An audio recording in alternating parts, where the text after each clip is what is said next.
what is your stand on racial unity, the Great Council of Chiefs, and Itoke rights? As some say, by bringing back the former GCC formation, will bring back racial discrimination and will upset how things are at the moment. What's your view on that? I totally disagree with that view. The mere fact that you have provincial councils existing till today and coexisting with other different systems, public systems in place, is a testament that it's not a racial thing. I do not believe that it is a racial thing. Just to share a bit of my experience, I've worked well with all races. I love all races, and I think we should promote racial harmony. Having said that, we need to accept that there are some people, a significant number of our population still live in villages and live under the provincial administration. So having said that, SODELPA has a policy that has been set apart for the Ministry of Itoke Affairs, and the policy basically includes the consultation in regards to the Ngoli issues and aligning the VKB as a basis of naturalization for Itoke. We want to review provincial councils and the Vanua setup, review lease conditions on native land development. We have budget allocations for Ituranga Koro and settlement headmen. We also believe the need to review the Fijian administration system. Provincial economic development is something that is part of the SODELPA policy. So those are just some of the things that SODELPA wants to focus on when SODELPA comes into government. I do not believe that the setting up of a GCC automatically means racial disharmony. First of all, we need to understand that the type of council that is going to be brought into place is definitely not going to be. I think the idea that it's politicized because of the role that the GCC played in the 1997 Constitution, which was a very political role, and SODELPA is advocating for a different type of council, which will sit at the pinnacle of the provincial administration system. You already have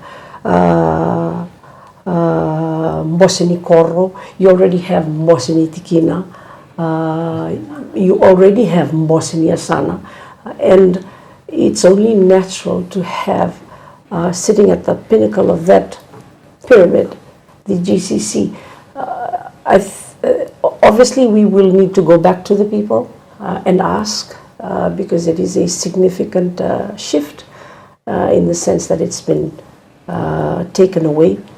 But the idea that SODELPA has is to use this forum to safeguard the interest of the Vanua. The Vanua meaning the Naturangambale, Namaramambale, Nanonangele, Nanona Kanakana, Nanona Ngolingoli, Nanona Itutuba Vanua. You know, those things that are unique only to the Itoke. And it's something that Itoke is born into. I know that it's been regarded as a colonial hangover or colonial thing. Be that as it may, it's something that we've inherited, and I don't think just abolishing it makes if it is considered a problem, go away. I think it needs to be taken head on, and let's go back to the people.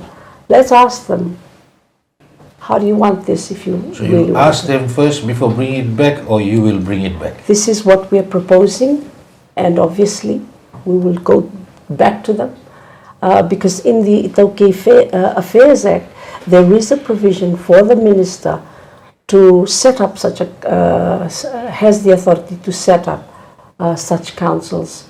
So the idea is for the Tauke Affairs Board, operating under the law, to make consultations before it is endorsed, if the people want it endorsed. Litiana from Unity Fiji. Thank you, Vijay.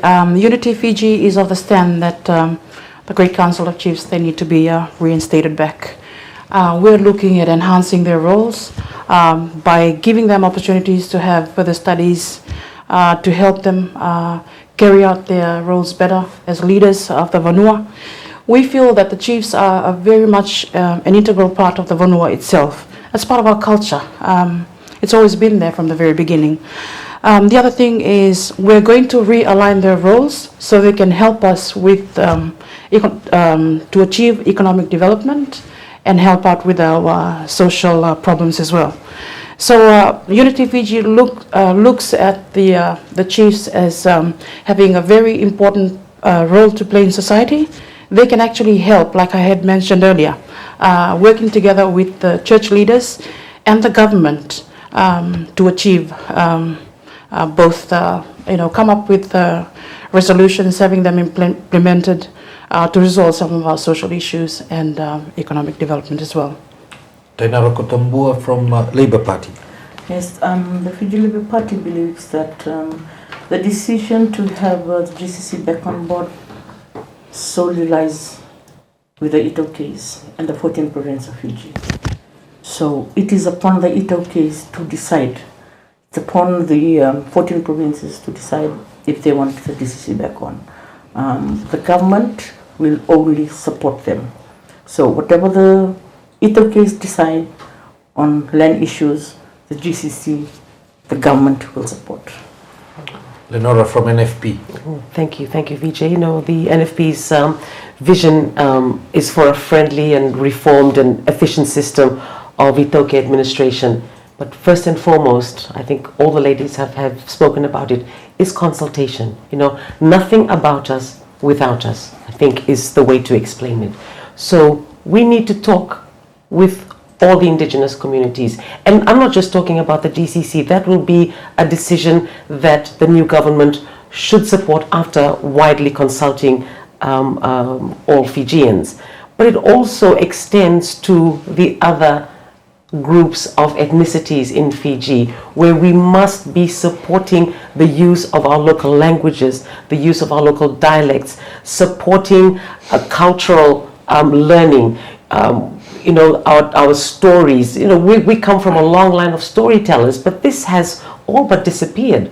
And this is something that we must encourage. And it's not, it's not about the GCC, it's about us as individuals, whether you're Rotuman, whether you're Kiribati, whether you are Vanuatu, whether you're from the Solomon Islands, this is something that the new government must support, and that is the encouragement of our own languages and our own dances, our own mekas. That is very, very important. But when we're talking about the GCC, the role of the GCC really is something that we must widely consult our population about, and is something that the new government must work to support.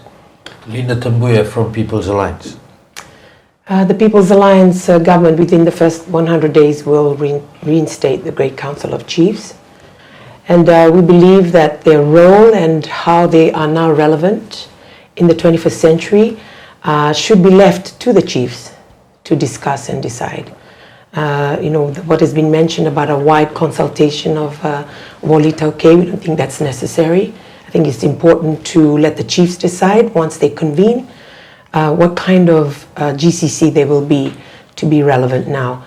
One thing I just want to, remind us all is that, when you're talking about racial harmony, one of the greatest gifts that Itoke has given to our people, and that is to provide land, native land, in our urban centers that have housed not just the 14 provinces, but also all races who have needed land when they couldn't afford it. And this has been from the dawn of time.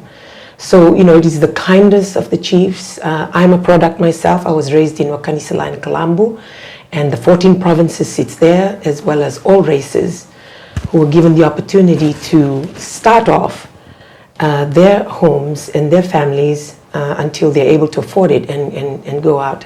And this is the same along Khalsa Road, along, it's not even to the villages. The Great Council of Chiefs can be and is relevant for everyone that lives in Fiji.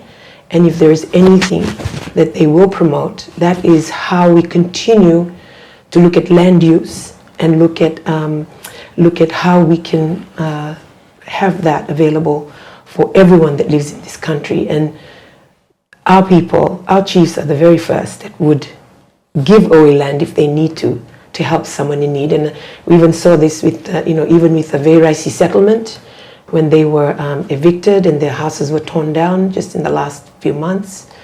The Itoke landowners were the first. The Liuluni Matangalis from a couple of areas just in Nasinu and Nosori were the first to give me a call and offer undeveloped land, which we then approached the government to develop it so that these 21 to 40 families could be relocated.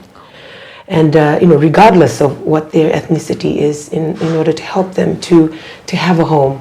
But this has fallen on deaf ears on the government, and so we as the new government will ensure that our people, even if they're displaced or if they need a place to go, regardless of race, that Itoke land will be made available for this. And so it's really, when you're talking about racial harmony, the need for housing, the need for cheaper prices of goods, the bread and butter issues cuts across all races and ethnicities. And I think the Great Council of Chiefs, as an advisory body to the government, an advisory role to the government of all things pertaining Itoke, is not just preservation of culture and traditional knowledge, but also the use of our native land and how we can ensure that that is equitably available to all ethnicities and races in Fiji.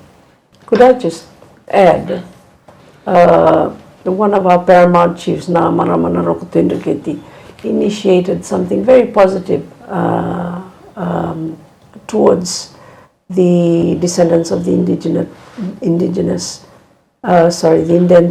laborers, and gave them a name, Naluvenda Naratu, showing basically their heartfelt and utmost gratitude for the contribution that they've made. And that is a paramount chief's attitude. So I believe if that is something that we can use as a beacon, then certainly with a Great Council of Chiefs in place, we're headed for brighter and good days.